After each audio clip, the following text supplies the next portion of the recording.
বাপ পরিশ্রম করতে করতে হাতগুলো লোহার মতো হয়ে গেছে, ছেঁড়া জামা নিয়ে বাজার করতে যায় বাপ।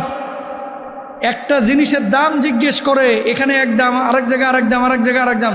একটা লাউ কিনতে 4 দোকান ঘুরে, যাতে করে একটু সহজে লাউটা কেনা যায়, একটা সুলভ মূল্যে কেনা যায় লাউটা যেন 2 টাকা কমে আমি কিনতে পারি। এই জন্য 5 দোকান 7 দোকান কিন্তু বাপ ঘুরতেছে। আর এই বদমাইশ এসে ফেসবুকে স্ট্যাটাস দিতেছে নেতার সাথে ছবি তুলা, আমার প্রিয় অভিভাবক। কথা বলেন না কেন?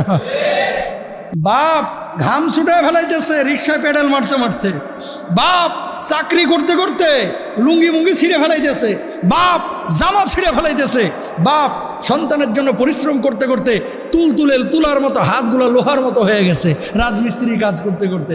আর ছেলে গিয়ে লিডারের পেছনে চামচামি করতেছে, ছবি তুলে ফেসবুকে দেয়, আমার প্রিয় অভিভাবক। তোরে কয়দিন খাওয়াইছে তোর অভিভাবক? কথা বলেন না কেন?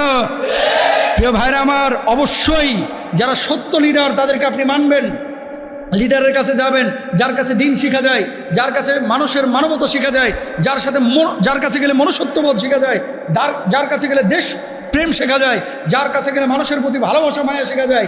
এরকম মানুষ পাইলে অবশ্যই তার কাছে যান। আর যে লোকটা সুদখোর, যে লোকটা মদখোর, যে লোকটা মেয়ে নিয়ে ফুর্তি করে, যে লোকটা আজে বাজে কাজকাম করে, যে লোকটা জুমার মসজিদেও আসে না, যে লোকটা 5 ওয়াক্ত নামাজও পড়ে না, যে লোকটা আরেকজনের হকের ব্যাপারে সোচ্চার না, যে লোকটা আরেকজনের আইল ঠেলে জমি দখল করেছে, সে তোমার অভিভাবক হতে পারে না, সে তোমার লিডার হতে পারে না। তুমি যদি সেই লিডারকে সমর্থন করো, তুমিও তার সাথে কবরে তার সাথে হাসরের ময়দানে উঠবা। ঠিক কেনা ভাইরা? সুতরাং ব্যক্তি নির্বাচনের ক্ষেত্রে এগুলো খেয়াল করতে হবে প্রিয় ভাইরা আমার।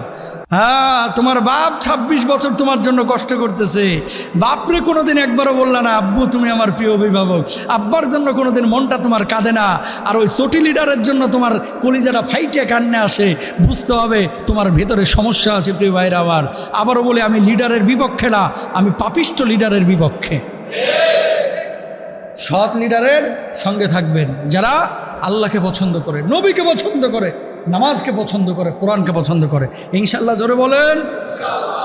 এই কথাগুলো যে বলতেছে আপনাদের কষ্ট দেওয়ার জন্য না ভাই। কেন? জামানাটা চলতেছে এখন চাপাবাজির উপরে। কথা বুঝতে পারতেছেন? যার চোয়ালের জোর যত বেশি, চাপার জোর যত বেশি, ও তত বেশি সম্মানিত। এখন এলাকায় যেগুলো জ্ঞানী গুণী, যে সমস্ত মানুষগুলো নীরবে চলে, কারণ মানুষ যত জ্ঞানী হয় তার কথাবার্তা তত কমে যায়, মানুষ যত জ্ঞানী হয় তত নত হয়, কথাবার্তা সীমিত হয়ে যায়। মানুষ যত জ্ঞানী হয় মানুষগুলো বিনয়ী হয়। বিনয় যখন আপনি দেখাচ্ছেন, আপনার আশপাশের মানুষগুলো এখন কি হচ্ছে জানেন?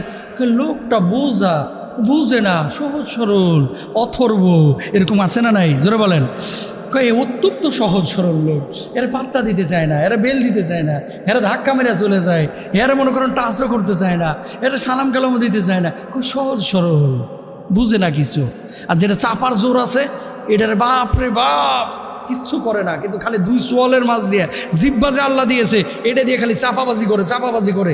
এগুলোরে মানুষ সম্মান ইজ্জত করে। চাপাবাজরে সম্মানিত করবেন না, সম্মান ইজ্জত দেবেন না।